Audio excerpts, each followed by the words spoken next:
আউযুবিল্লাহি মিনাশ শাইতানির রাজিম। বিসমিল্লাহির রহমানির রহিম।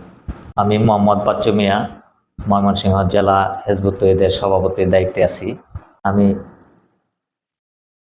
হিজবুত তৌহিদ আসলে হিজবুত তৌহিদ হচ্ছে একটি অরাজনৈতিক আন্দোলন, ধর্মীয় সংস্কারমূলক আন্দোলন। আমাদের চাওয়া হচ্ছে, আমরা চাই আল্লাহর বিধান। আল্লাহর বিধান আমরা কেন চাই? এই কারণে চাই যে আমরা যদি স্রষ্টাকে বিশ্বাস করি, তাহলে এটা আমাদের ইমানি দায়িত্ব। স্রষ্টার হুকুম বিধান আমাদের মেনে চলতে হবে। আমরা চাই আমাদের রাষ্ট্র, আমাদের সমাজ স্রষ্টার বিধান দিয়ে পরিচালিত হোক।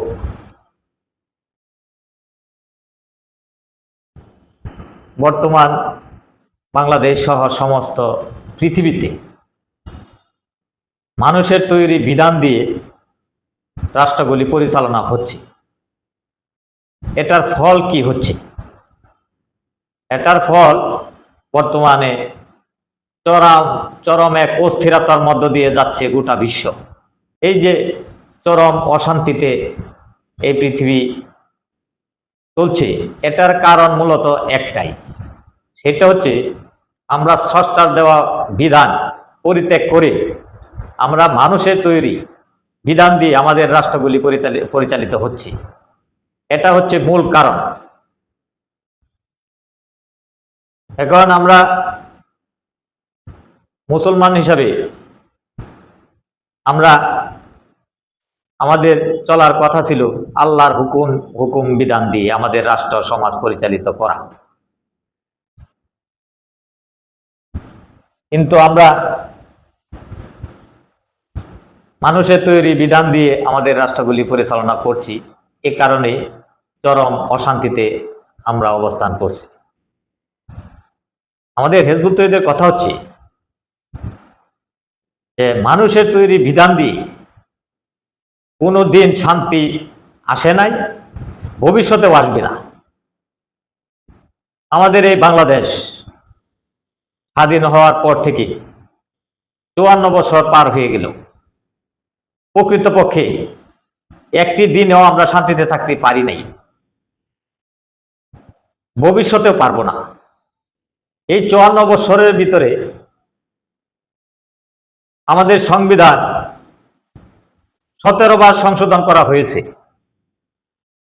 তারপরেও কিন্তু আমাদের দেশ একটি দিনের জন্য আমাদের মানুষ শান্তি পায় নাই, প্রকৃত শান্তি পায় নাই। আমাদের কথা হচ্ছে, প্রকৃত শান্তি পাইতে হলে অবশ্যই আল্লাহর দেওয়া বিধানে আমাদের ফিরে যেতে হবে। যেমন এই যে একটা মোবাইল, এই মোবাইলটাও কিন্তু স্রষ্টার হুকুমে, মানে মোবাইলটা যিনি সৃষ্টি করেছেন উনি যে নিয়ম কানুন দিছেন, এর বাহিরে কিন্তু আমরা এই মোবাইলটা ব্যবহার করতে পারবো না। যিনি এই মোবাইলটা সৃষ্টি করছেন একমাত্র তিনি ভালো জানেন কি নিয়ম কানুনে এই মোবাইলটা চালাতে হবে, ওইটা উনি সবচেয়ে ভালো জানেন।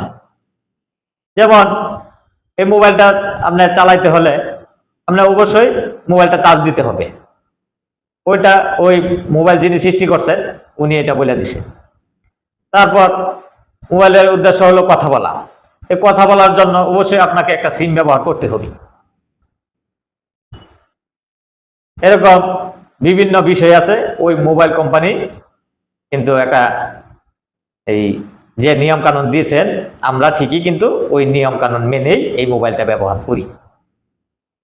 আপনি পৃথিবীতে এমন কোন সৃষ্টি দেখাইতে পারবেন না যে সৃষ্টিটা ওই স্রষ্টার হুকুমের বাইরে কেউ ব্যবহার করে। যেমন এই যে একটা পাঞ্জাবি আমি পরছি, এই পাঞ্জাবিটা যিনি সৃষ্টি করেছেন তিনি এটা সৃষ্টি করেছেন হলো আমি জামা হিসেবে এটা ব্যবহার করার জন্য। কিন্তু এটাকে আমি পায়ে ব্যবহার করতে পারবো? অবশ্যই না। যিনি সৃষ্টি করেছেন উনি সৃষ্টি করেছেন ওইটা গায়ে পড়ার জন্য, পায়ে পড়ার জন্য নয়। আমরা ওই সরকার হুকুম ঠিকই আমরা মানছি। এরকম ভাবে আমাদেরকে সৃষ্টি করেছেন মহান আল্লাহ তাআলা।